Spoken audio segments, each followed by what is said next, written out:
Tanggal 19 Oktober tahun 1987 menjadi salah satu hari paling kelam dalam sejarah transportasi Indonesia. Pada pagi itu, dua kereta api ekonomi bertabrakan di Bintaro, Jakarta Selatan. Insiden ini dikenal sebagai tragedi Bintaro 1987 dan merupakan kecelakaan kereta api paling mematikan dalam sejarah Indonesia. Saat itu, K225 yang menuju Rangkas Bitung Jakarta dipenuhi penumpang.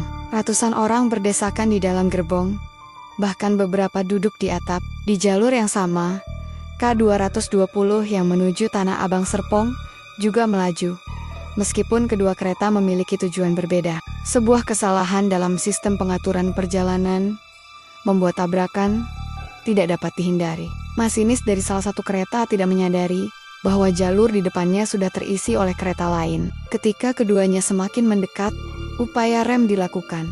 Tetapi, jarak sudah terlalu dekat. Sekitar pukul 7 pagi, suara dentuman keras mengguncang Bintaro. Dua kereta bertabrakan dengan sangat kuat, menghancurkan gerbong depan, dan menimbulkan api dari percikan logam. Pemandangan tersebut sangat mengerikan. Ratusan penumpang terjepit dalam puing-puing, dengan banyak yang tidak sempat diselamatkan. Korban tewas melebihi 150 orang, sementara lebih dari 300 orang lainnya terluka. Proses evakuasi berlangsung selama beberapa hari, dan banyak jenazah sulit dikenali karena rusak parah. Media menggambarkan suasana di lokasi seperti neraka, darah, logam terbakar, dan jeritan keluarga bercampur menjadi satu. Tragedi ini tidak hanya berhenti sebagai catatan kecelakaan. Sejak saat itu, kisah-kisah mistis mulai bermunculan. Warga sekitar lokasi tabrakan melaporkan sering mendengar suara kereta, meski jalur tersebut ditutup untuk evakuasi. Suara roda, peluit, dan derit pengereman terdengar seolah kereta benar-benar melintas. Tidak hanya suara, beberapa orang mengaku melihat sosok-sosok yang berjalan di rel, membawa tas, seakan baru turun dari kereta. Namun saat didekati, mereka menghilang. Sopir truk yang melewati jalur itu juga melaporkan melihat kereta penuh penumpang, tetapi ketika dia berhenti relnya kosong. Kisah lain dari warga yang tinggal dekat lokasi adalah mereka mendengar teriakan minta tolong, mirip suasana saat evakuasi.